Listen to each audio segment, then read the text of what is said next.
work out when preparing for the role? This is coming from Joe M. Madrazo of Davao Digital Creators. At yung kanina natin question, that's from Alan Sancon of Stars Photog. Okay, so dito po tayo. Go to work out. Wala nang ganun. Diretso na taping. Doon na yung workout.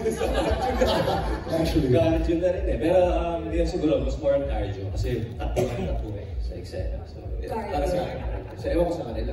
Sa akin, basketball. Kasi it's physically demanding and yun nga, endurance. Kailangan mag-build ng endurance.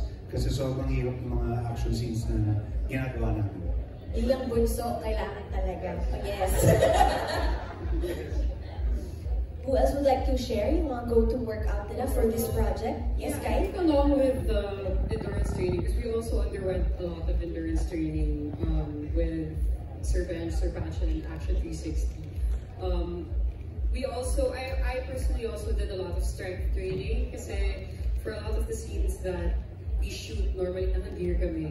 So it really, naka-gear kami, yung mabibigat yung mga barel. So I wanted to also put focus on that for lengths of time we're able to hold up. So, yeah. And that's true kasi mabigat talaga yung mga dinadala nyo, especially the military, right? Nakita rin namin sa trailer, ikaw din na actually may binalik ka. Maganda yan. Isang kamay na yun. No, but it's true. Compound liftings, a lot of that will be perfect for the role. Galing. Anyone else want to answer that one? Specific workouts? Aside from like martial arts and tactical training, which actually kailangan talaga namin yun for the characters. I think a lot of cardio, strength training, but during our off days, more than anything, we play basketball. Kasi it also builds camaraderie within the group. Aside from the staff and the crew, you know, lahat kami nag-basketball. So it builds a different rapport for the whole group, aside from just individual conditioning.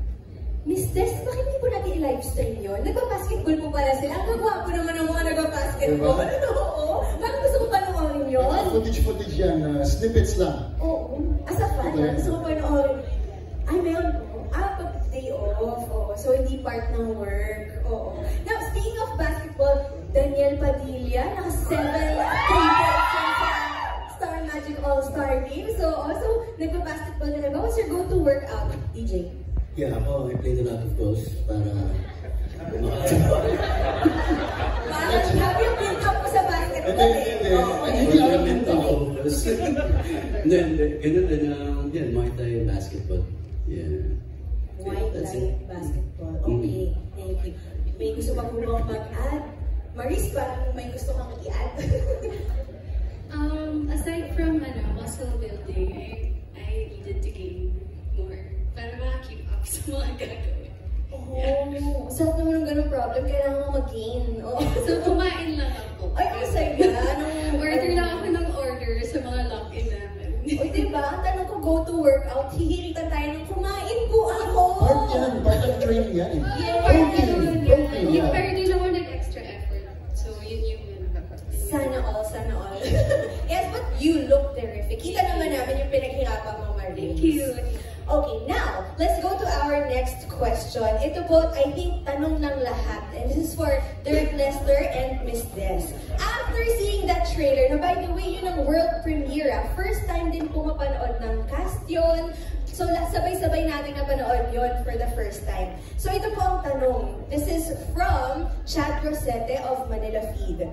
Sa bigat po ng casting plus bonggang location, gaano kalaki ang production at budget ng series na ito? And share with us your experience. Direct, this is for you. Directing Daniel, Richard, and Maris. Gaano kahirap for you? Grabe naman yung gaano kahirap. Pero nasa muna tayo sa budget. Yes, gaano po kalaki? We have enough, but di ba laki ng show? But with the help of everyone here, lahat sila talaga cooperative, team players, diba? Hindi kami nahihirapan. So, maximize namin yung taping hours namin, nagagawa namin yung dapat namin gawin because everybody is cooperative. Malaking bagay yun. Thank you, guys. Thank you. professional. Syempre, hindi naman natin masasagot yung actual figure. But Ms. Des, would you say, syempre, you're the business unit head of Star Creatives, would you say this is one of the series na may one of the biggest budgets po sa ating history? Kasi nakita natin yung trailer, grabe. Opo.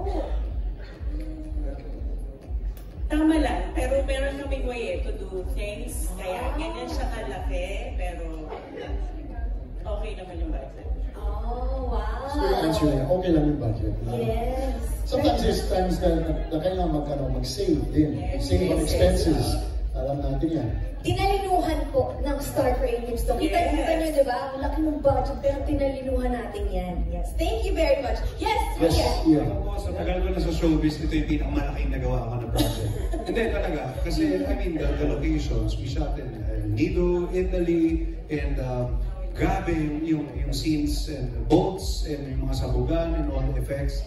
Sobrang laking, aside from the cast. So, sa akin personally, this is the biggest series na I've made.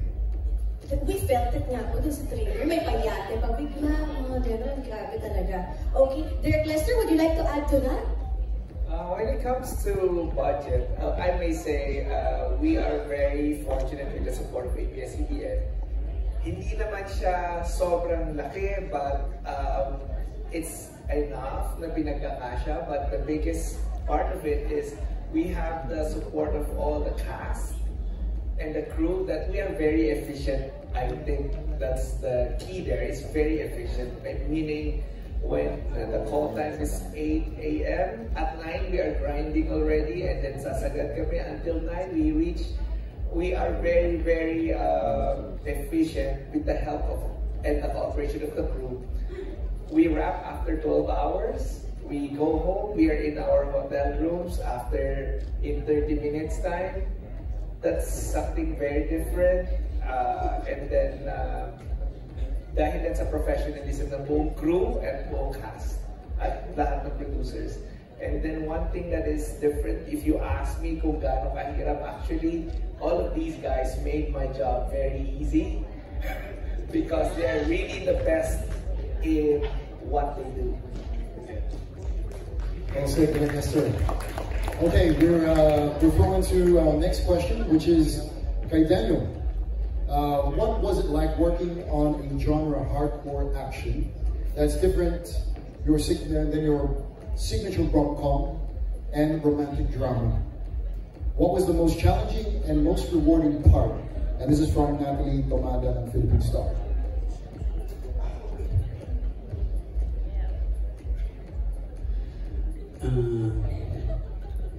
Nakapag-warm up naman kami dati ng Derek Lester sa Dalawang Sangre. Diba, nakasubok na ng konting action doon. And yeah, siyempre, it's very different. Pero iba rin to. Ito kasing action talaga. Magsimula yung araw mo, adrenaline rush na yun hanggang gabi. So, pagkadating mo sa hotel mo, very fulfilling din. Diba? Kasi may mga stunts din na hindi matatali. Pero pag nagawa namin yun, it's very fulfilling. So yeah, it's very different. Siyempre, kahit paano it's still very new for me. Pero, saya. Matagal-tagal ko rin gagawin to. That's pretty good answer. Kasi ngayon, nakikita din yung versatility. I remember working with Daniel in Dalawang Sangre. But this one, Incognito, is a different level. So, good job, good job. Thank you very much. And now let's go to our next question for Richard Gutierrez. Hi, Richard. Okay, this is about the Iron Heart naman. Okay, so this is coming from Jay of Certified Kapamilya. Yung previous project mo na The Iron Heart was a huge success. Palakpakan po natin, yes? So, the question is, may pressure ka bang nararamdaman na dapat matapatan o mahigitan pa ang naging tagumpay ng The Iron Heart? There's always pressure. And if you want to succeed in this industry, you have to shine with that pressure. Diba? Pressure is always part of it. But there's a saying that you're only as good as your last project. But this time around, I'm very thankful that I'm surrounded by a great group of artists, a great group of creatives. And I think we're going to push the boundaries ahead with this one. We're going to elevate the action once again with this one. And this time around, unsung kami. You know, hindi lang ako may pressure. Medyo napapasok sa kanila yung pressure. Diba? So, nadi-dissipate yung pressure, which is actually a better feeling. We're working as a team, and you know, the pressure is as a team. But we enjoy that pressure, and you know, we have no choice but to shine with that pressure. Speaking of pressure, Richard, this one goes out to Daniel Padilla. As someone who comes from a family of action stars, kumusta ang pressure that you're fully embracing action? And that is from Natalie Tinado from a Philippine Star.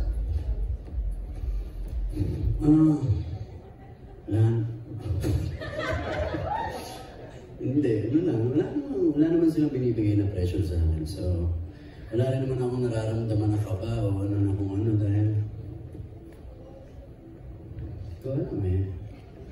I'm just doing my best, you know. So, anong kalabasan ng creative? That's it, you know. Kung ano man, basta I'm doing my best and I'm proud sa mga nagagawa namin lahat as a group. Sa trailer pa lang, I'm excited. Parang excited akong pakita sa airpod ko to. Parang panis siya sa akin.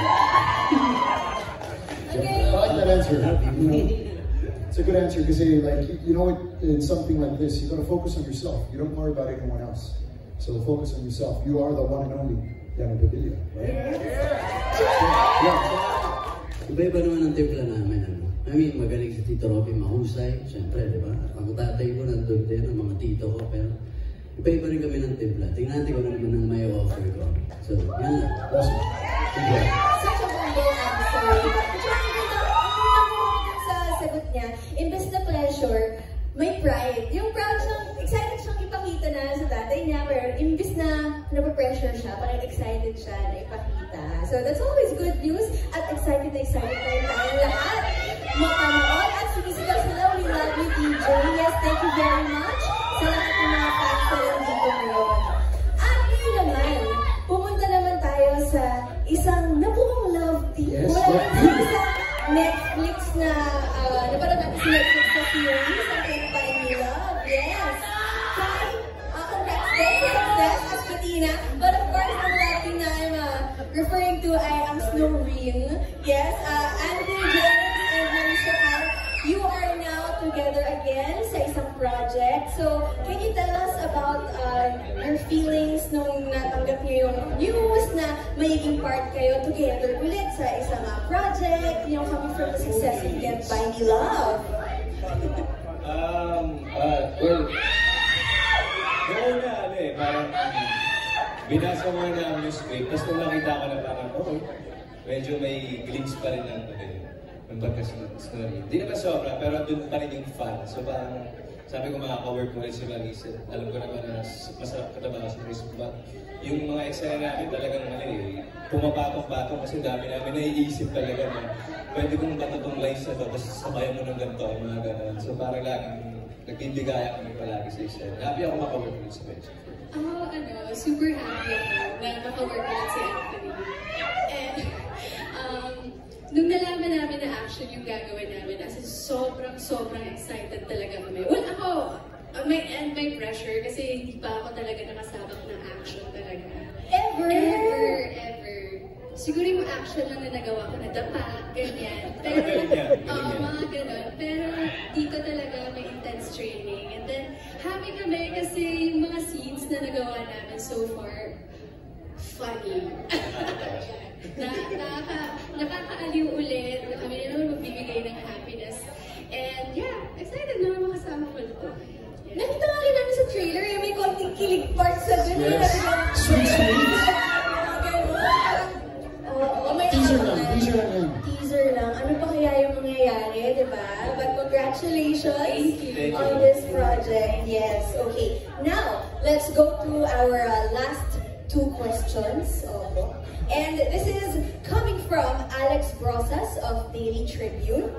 And this is for everyone. Kung sino man po ang gustong sumagot. What is exceptional about the show na nagpa-accept sa inyo or to make you accept it? And also, medyo connected na rin doon, idikit na natin from Jimmy Alarcon of the Rewind channel. Out of all the projects that you've done in the past, what makes Incognito different? So, bakit yun tinanggap and what makes this different from other projects? Who would like to answer first? Mr. Baron Geisler? Yeah, for me it's very new to me to really open my heart sa cast, sa crew. Everybody na mula sa writer, director, and because of this show, mas maiyak na. Mas nakakuha ko yung mga kasama ko, hinihilan nila ako pataas, paakyat.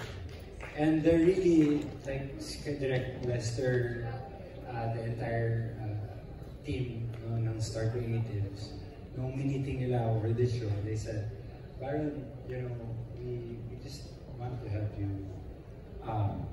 straighten up your life, and we're here to support you.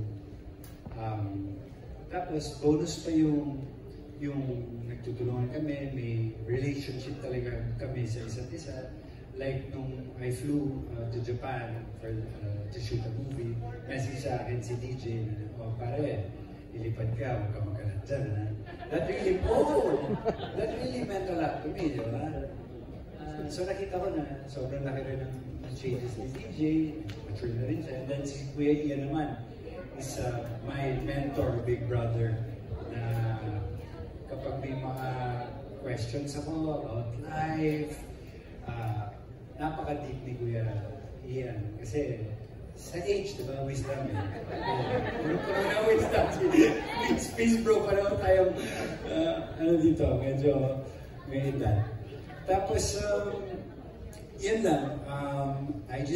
For me, I just want to continue doing my best, giving my all, to be a dependable actor, and to just open my heart sa hindi lang sa show na to eh. Kasi nadadala ko yung good attitude, manners, behavior sa iba pang mga nakakasama kong production. So I really am grateful sa Star Creatives, ABS-CBN, and Direct Lester, everyone.